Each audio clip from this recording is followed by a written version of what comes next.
Bonjour, après notre petit documentaire sur la chenille qui fait des trous, je vous propose maintenant une petite vidéo pour aller voir les choses un peu plus loin. Donc dans un premier temps, vous aurez sur YouTube cette vidéo très courte et très bien faite où on voit en accéléré la métamorphose de la chenille en papillon. J'ai trouvé ce petit site là, très intéressant parce que, alors, il ne répertorie pas toutes les chenilles et tous les papillons du monde, il en répertorie beaucoup en France et du coup, si vous trouvez une chenille dans votre jardin, eh bien, ça peut peut-être vous aider à savoir de quelle sorte de papillon il s'agit. Et ce site-là, c'est le site, vous allez voir, d'où j'ai extrait les photos qui vont suivre. Et les photos qui vont suivre vont vous montrer la grande diversité de chenilles et de papillons qui existent. Alors, je ne vous en présente qu'une dizaine. Je crois que nous parlons de milliers de sortes de papillons. Allez, ouvrez bien les yeux. Vous allez voir, c'est très joli. Donc, je ne vais pas forcément commenter toutes les images. Je vous laisse regarder. Et à la fin de la vidéo, vous aurez un petit documentaire de la ferme du jardin des papillons à Unavir où vous verrez la naissance des papillons. Vous n'êtes pas obligé de la regarder en entier, vous pouvez en faire un accéléré, mais vous verrez, c'est assez sympathique à regarder.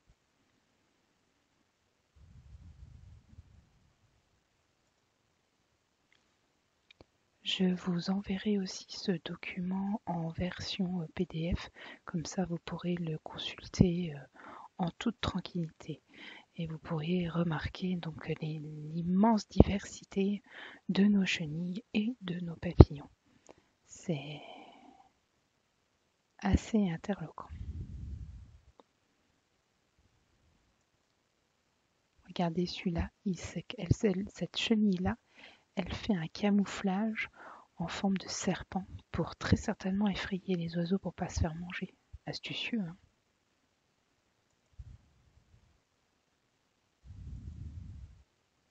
Il y a vraiment de tout, de tout.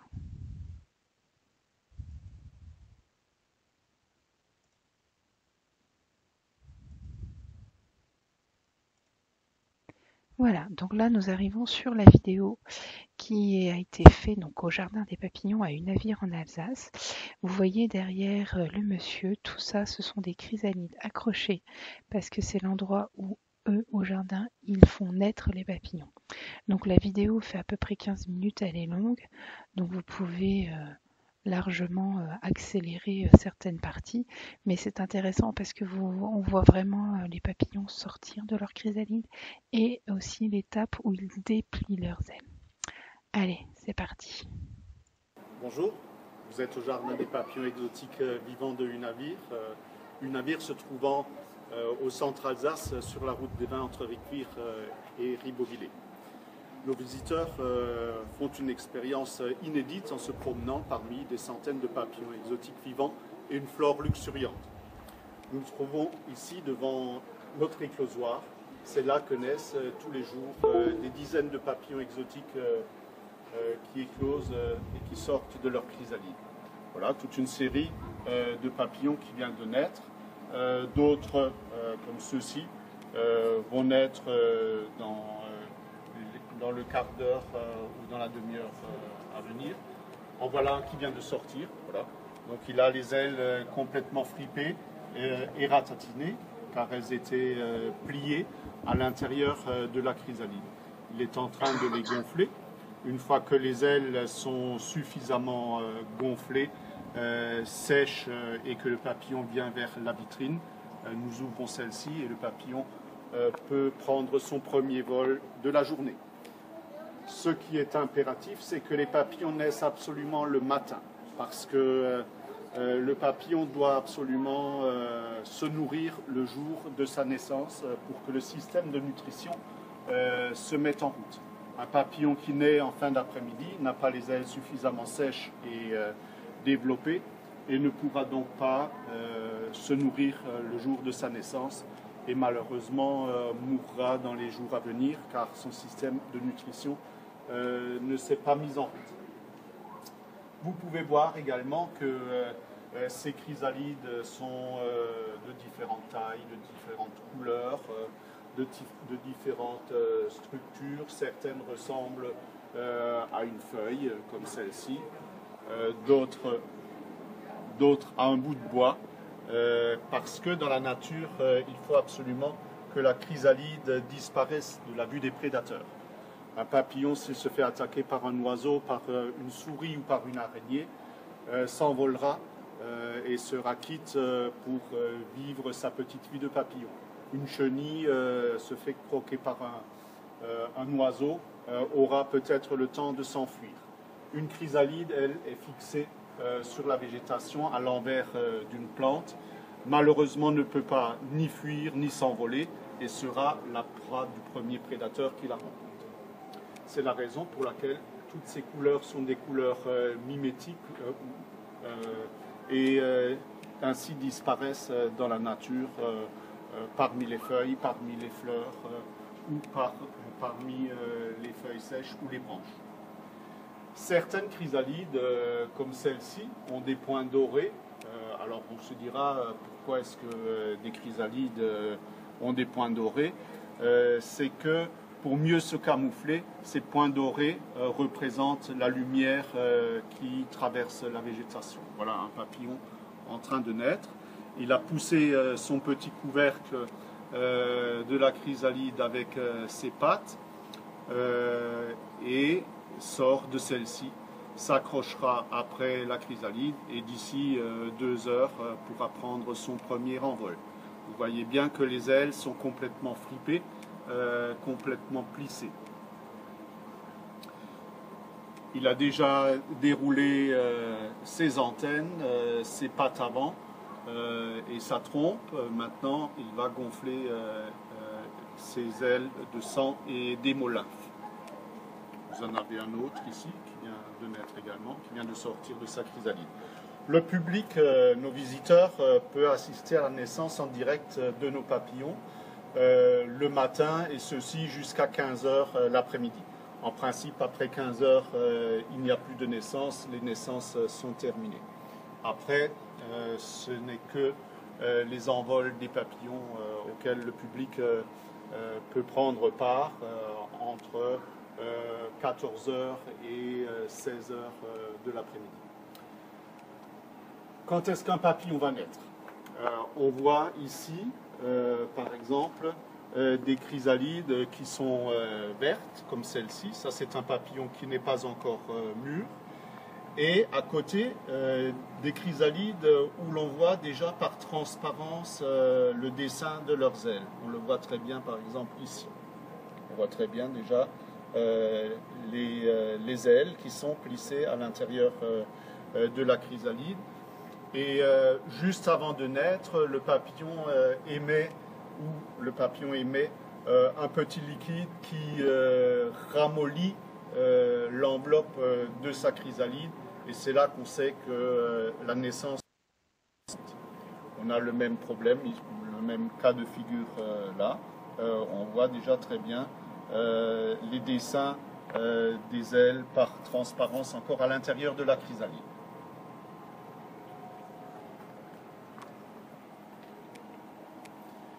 Tous ces papillons sont des papillons exotiques originaires d'Afrique, d'Asie et d'Amérique. Donc nous avons des fermes d'élevage dans ces différents continents et dans différents pays, au Brésil, au Pérou, au Costa Rica, aux Philippines, où plutôt que de favoriser la déforestation pour y cultiver de l'huile de palme, des bananiers, du thé, etc., nous invitons les cultivateurs à se transformer en éleveurs de papillons. Donc nous formons ces fermiers à l'élevage de papillons pendant 3 ans.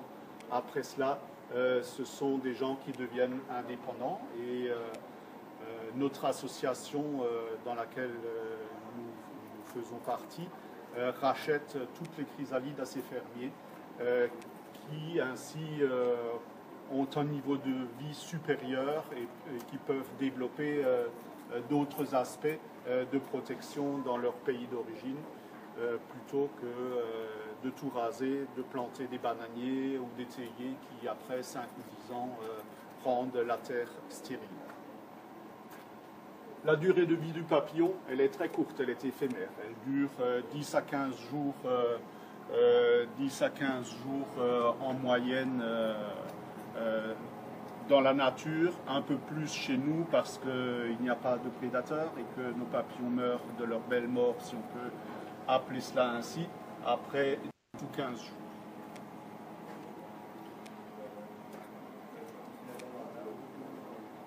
Ici, un autre qui vient de sortir. Voilà, un autre.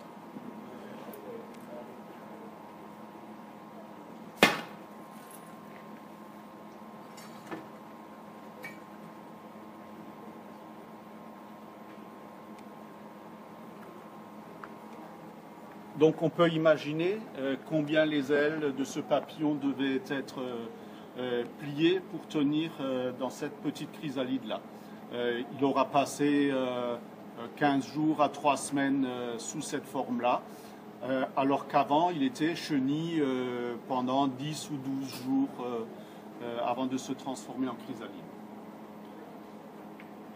Il existe des papillons partout à travers le monde.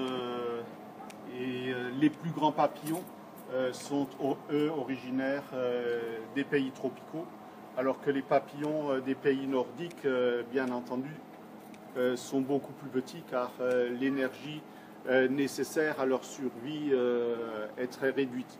Alors que pour les papillons tropicaux, qui se nourrissent de la nombreuse flore multicolore du jardin ou de leur pays d'origine, ont développer des tailles beaucoup plus importantes. Vous avez ici, par exemple, un papillon chouette qui a de fausses ocelles à l'arrière de ses ailes, ces ronds qu'on voit là. Il utilise ces ronds pour se défendre contre les prédateurs. Quand il se fait attaquer par un oiseau, il fait en fait les gros yeux en battant frénétiquement des ailes et en général l'oiseau ou le rongeur qui voudrait le croquer s'enfuit et si jamais s'attaque à lui quand même, ne lui abîme qu'un petit peu ses ailes et le papillon est quitte pour s'envoler et fuir de son prédateur. Donc le jardin des papillons est ouvert tous les jours de 10h à 18h, du 1er avril au 1er novembre, et se trouve sur la route de Vins entre Ricuire et Ribeauvillé. Voilà, nous vous souhaitons une agréable visite.